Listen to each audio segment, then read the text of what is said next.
T-minus 15 seconds. Guidance is internal. 12, 11, 10, 9. Ignition sequence starts.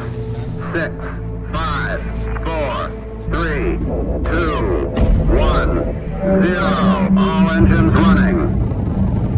Liftoff. We have liftoff on Apollo 11. Fuel and oxygen steady. Cabin holding. Power is good.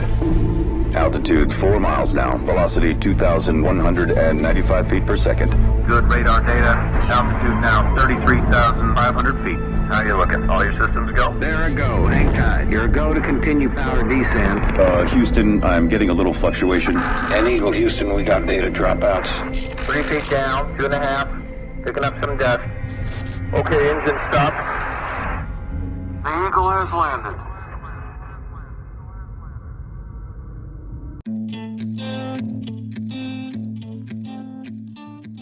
Halo Sobat MSI, balik lagi dengan narator magang. Nah, seperti biasa narator magang akan membawakan sebuah alur cerita film. Kali ini bertema luar angkasa, yang menceritakan tentang kekuatan asing yang akan menjatuhkan bulan. Yang tentunya akan menimbulkan kemusnahan dan kiamat kepada seluruh umat manusia. Dan di sini ada orang-orang hebat yang berusaha untuk mencegahnya. Dan apa yang akan terjadi selanjutnya? Tanpa basa-basi, kita langsung aja ke alur ceritanya.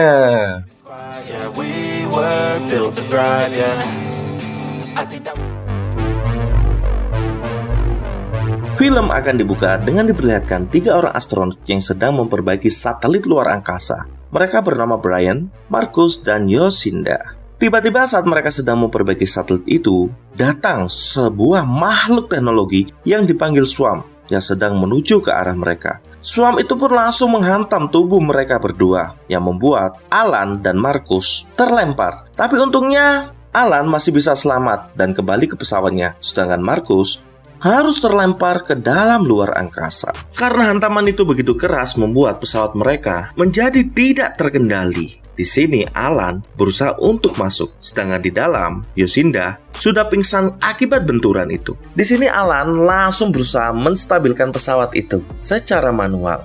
Awalnya sangat kesulitan. Secara perlahan pesawat itu kembali ke posisi semula. Setelah itu Alan langsung menghubungi Marcus, tapi sayangnya radio komunikasi mereka sudah tidak sampai dan Marcus entah berada di mana. Sejak saat itu Marcus hilang di luar angkasa.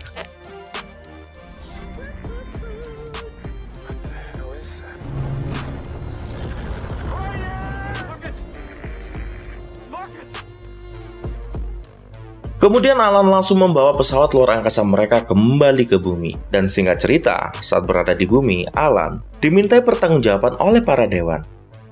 Di sini Alan menjelaskan kalau dia di atas sana melihat sebuah makhluk teknologi yang disebut dengan Swarm. Yang tentu saja para dewan tidak percaya dengan perkataan dari Alan ini dan mengatakan kalau Alan ini sedang mengalami gangguan jiwa.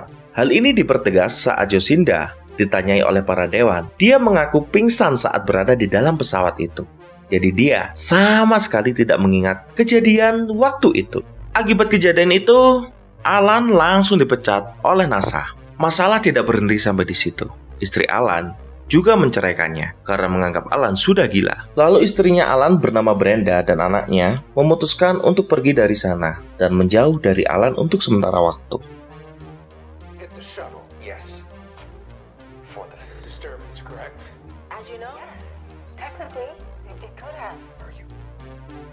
10 tahun berlalu setelah insiden itu, kita akan diperkenalkan dengan karakter baru, seorang pria tambun yang sangat menyukai mengenai dunia astronomi dan teori konspirasi.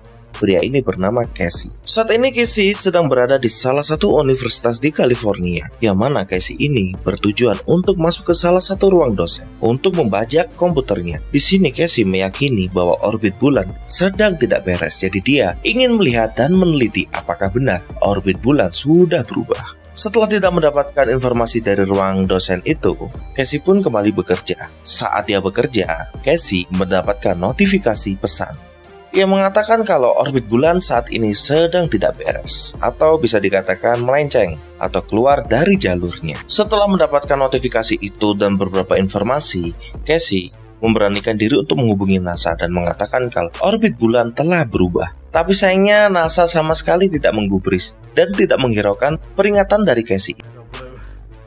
Please tell me it was blue. I've uncovered what might be the most important discovery in human history. To customer service. Please hold. Di lain cerita, kita akan diperlihatkan kehidupan Yosinda yang masih bekerja di NASA. Di pagi harinya, Yosinda mendapatkan informasi dari rekan-rekannya di NASA kalau orbit bulan telah berubah. Tidak sampai di situ, ternyata mereka juga menemukan sebuah makhluk misterius yang berada di dalam kawah bulan. Dari sini, Yosinda mulai mempercayai perkataan dari Alan. Sementara itu, di lain cerita, Casey yang tidak mendapatkan apa-apa dari NASA, dia masih terus mengumpulkan data dan bukti tentang perpindahan orbit bulan yang akan menabrak ke bumi. Di sini Casey tahu kalau salah satu anggota NASA yang pernah mengalami kecelakaan saat memperbaiki satelit bekerja di museum kali ini. Jadi dengan bergegas, Casey langsung menuju museum itu sambil membawa data.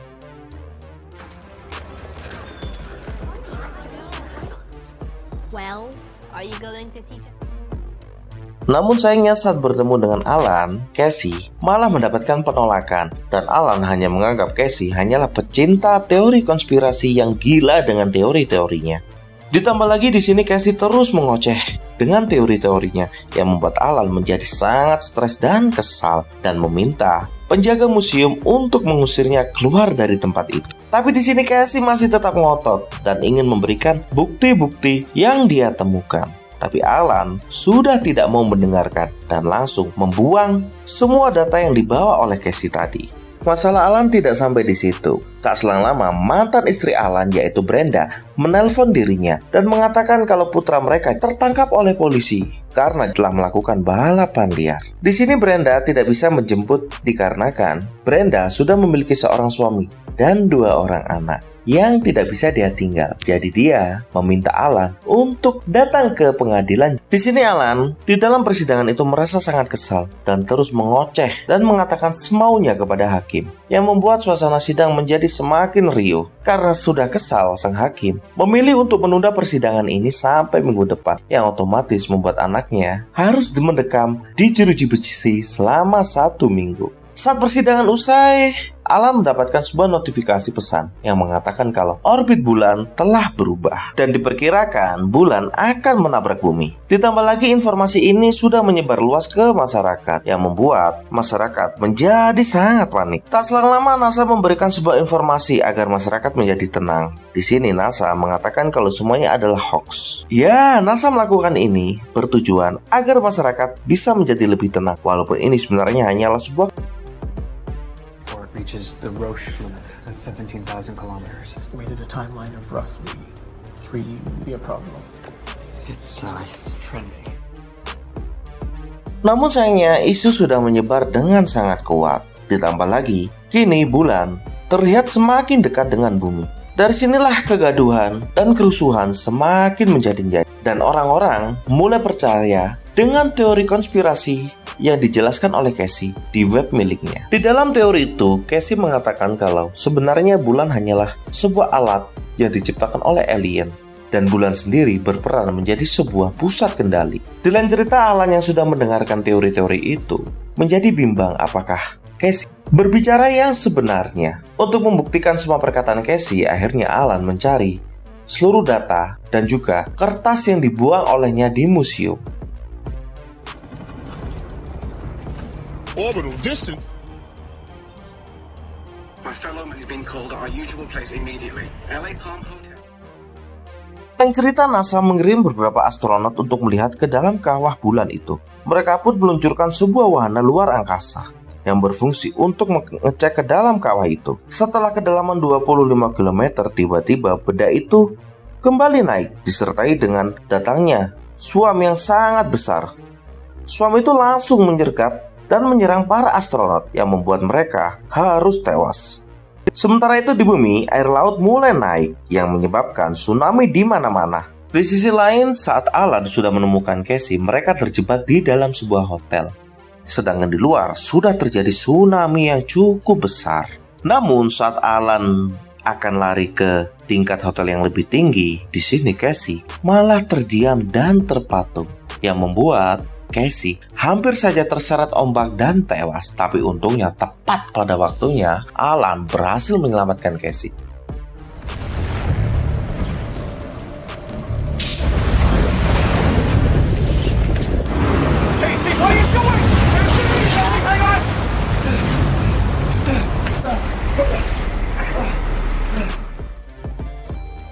Sementara itu di NASA, setelah melihat keberadaan Swarm itu, salah satu petinggi NASA mengatakan kalau sebenarnya bulan adalah sebuah kecerdasan buatan yang sangat besar yang entah dirancang oleh siapa. Dan karena melihat kenyataan itu, salah satu petinggi NASA pun memutuskan untuk mengundurkan diri dan lebih memilih untuk menyelamatkan keluarganya. Karena itu Yosinda pun kini menjadi pemimpin NASA yang baru. Kemudian Yosinda mengadakan sebuah rapat dengan pihak militer yang bertujuan untuk menghancurkan Swarm yang berada di dalam bulan itu. Pihak militer pun langsung setuju dengan hal tersebut dan pihak militer akan menggunakan bom nuklir. Compensate latitude by minus 4.5 west. Spacecraft is not feasible. I am working on it. Doug. Di sini Yosinda langsung menentang perkataan dari para petinggi militer, yang mana Yosinda beralasan kalau penggunaan bom nuklir akan sangat berbahaya bagi kehidupan umat manusia. Tapi pihak militer sudah bersikukuh dan tidak ingin merubah pendiriannya. Karena itu, pihak militer tetap akan menggunakan nuklir untuk membunuh Swarm itu. Pihak militer sudah mengevakuasi seluruh warga yang berada di atas permukaan, yang mana mereka akan diamankan ke dalam bunker-bunker yang disediakan. Kemudian Yosinda langsung mencari anak-anaknya dan mengamankan mereka. Di sini Yosinda masih berupaya lagi dengan menghubungi mantan suaminya yang merupakan seorang jenderal dan mengatakan kalau tindakan penggunaan nuklir itu bisa sangat berbahaya. Di sini Yosinda mengatakan kalau mereka bisa menghentikan Swarm itu tanpa harus menggunakan senjata nuklir. Di lain cerita, Alan dan Casey tiba-tiba dijemput oleh orang dari NASA. Di sini mereka berdua langsung dibawa ke kantor utama NASA. Setelah sampai, Yosinda langsung mengatakan kalau ada yang aneh dengan bulannya.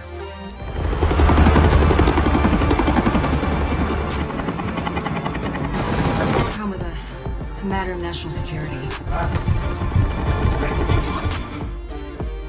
Lalu Yosinda memperlihatkan wujud dari Swarm itu kepada Alan dan mempercayai seluruh perkataannya dulu.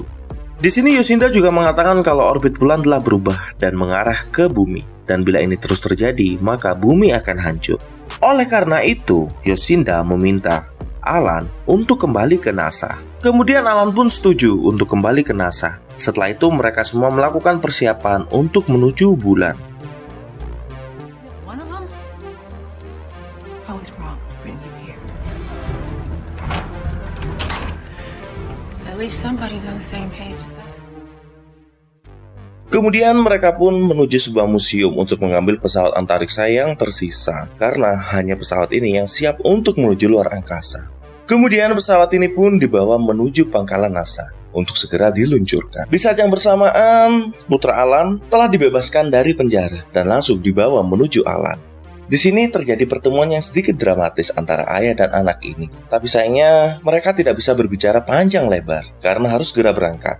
Dan di sini Alan meminta putranya untuk ikut mengungsi bersama dengan orang-orang. Di saat persiapan peluncuran itu hampir selesai, tiba-tiba terjadi gempa bumi yang membuat mereka harus segera meluncur menuju bulan. Tapi di sini Yosinda mengatakan kalau para kru NASA harus juga mengungsi dan dia tidak bisa membiarkan para anak buahnya mati begitu saja. Jadi sebelum pemberangkatan itu, para kru NASA telah pergi dari tempat itu dan Yosinda beserta Alan dan Casey sudah berada di pesawat itu. Di saat hitungan mundur peluncuran dimulai, tiba-tiba datang sebuah tsunami yang sangat besar. Di sini mereka harus melakukan peluncuran dengan segera agar mereka tidak hanyut. Dan peluncuran pun dimulai dengan disertai ombak yang begitu besar.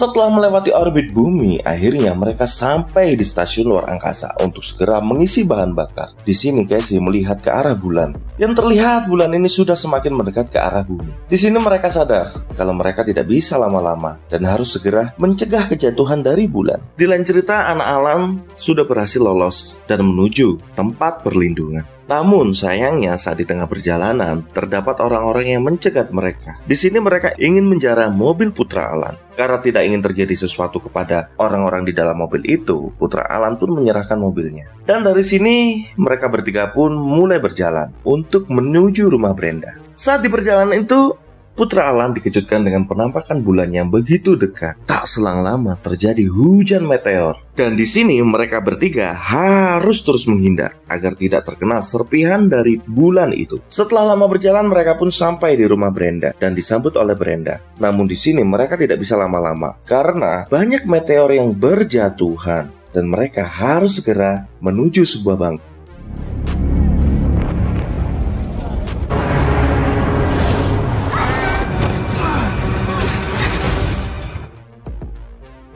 Sementara itu Alan beserta kru telah sampai di bulan dan di sini mereka melakukan persiapan sebelum masuk ke dalam bulan itu. Kemudian Alan meluncurkan sebuah rover untuk dimasukkan ke dalam kawah di bulan itu.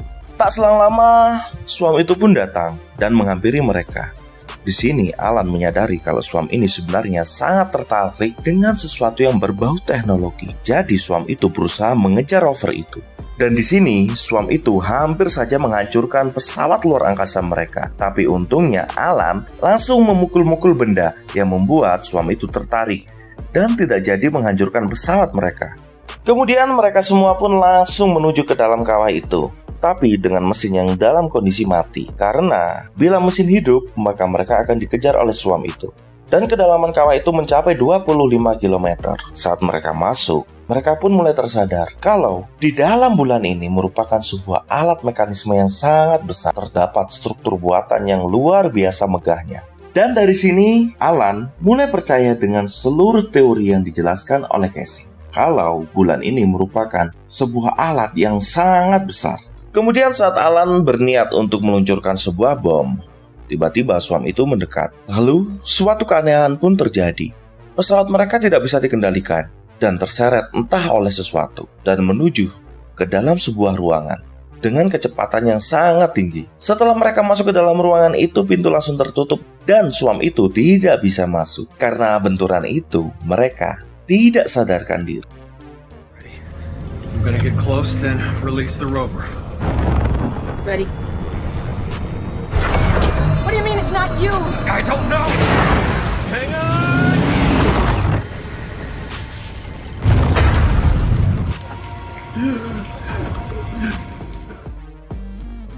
Tak lama berselang, Yosinda dan Casey pun tersadar dari pingsannya. Dan mereka sangat terkejut saat melihat Alan tidak berada di sana. Di sini mereka mulai menyadari kalau di dalam struktur ini terdapat gravitasi dan oksigen. Mereka pun terheran dengan hal yang terjadi kepada mereka. Sementara itu di bumi, terlihat Putra Alan beserta ibunya sedang berusaha masuk ke dalam bunker.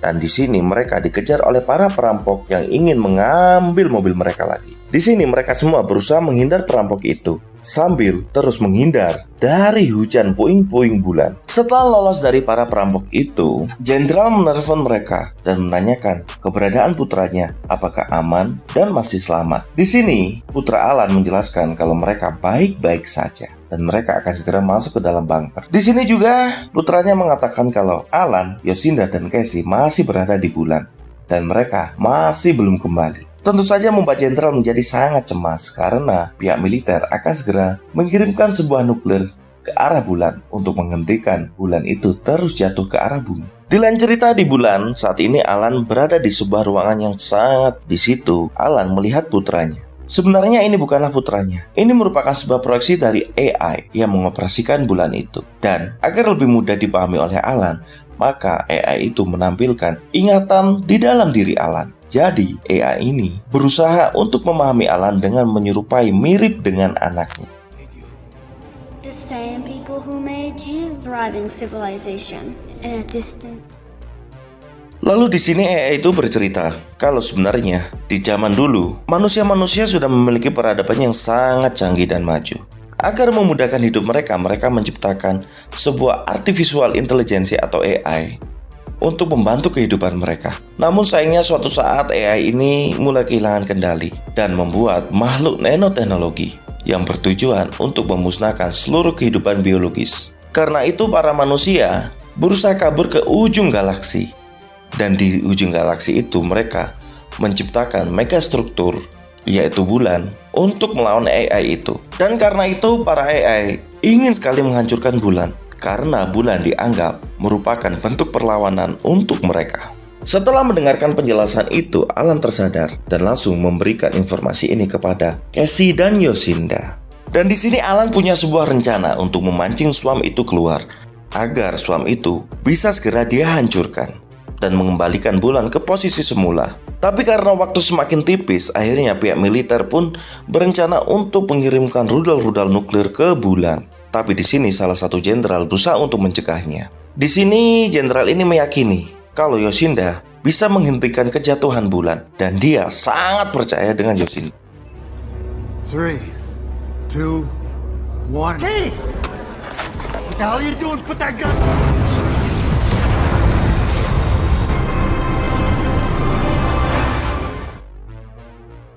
Di sini Alan punya rencana untuk meledakkan dirinya bersama Swarm itu. Tapi sayangnya rencana Alan harus berakhir saat Casey menggantikannya. Di sini Casey beralasan kalau Alan berhak untuk selamat karena dia masih memiliki seorang putra, dan juga dia harus melakukan penelitian demi kemajuan ilmu pengetahuan. Di sini Casey pun berkata kepada Alan kalau dia menitipkan ibunya. Kemudian mereka pun berpisah. Tak selang lama Casey meledakkan dirinya dan menghancurkan Swarm itu. Hal ini juga mengembalikan posisi bulan ke orbitnya semula, yang membuat bumi selamat dari kejatuhan bulan. Setelah menghentikan kejatuhan bulan, Yosinda dan Alan kembali ke bumi. Di sini mereka langsung bertemu dengan keluarganya. Di lain cerita di bulan, ternyata Casey masih selamat. Sebenarnya Casey ini bukan selamat, hanya kesadarannya dipindahkan ke dalam AI. Saat berada di dalam bulan, Casey dipertemukan oleh AI yang mengoperasikan bulan itu, yang menyerupai ibunya. AI ini sangat menyambut Casey dengan baik dan mempersilahkan Casey untuk tinggal di bulan. Dan film pun berakhir dan tamat.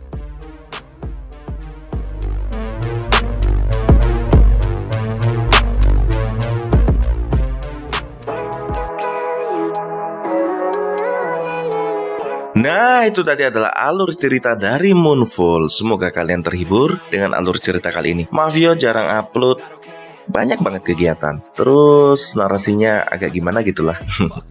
Ya, tapi kedepannya kita optimalkan lagi.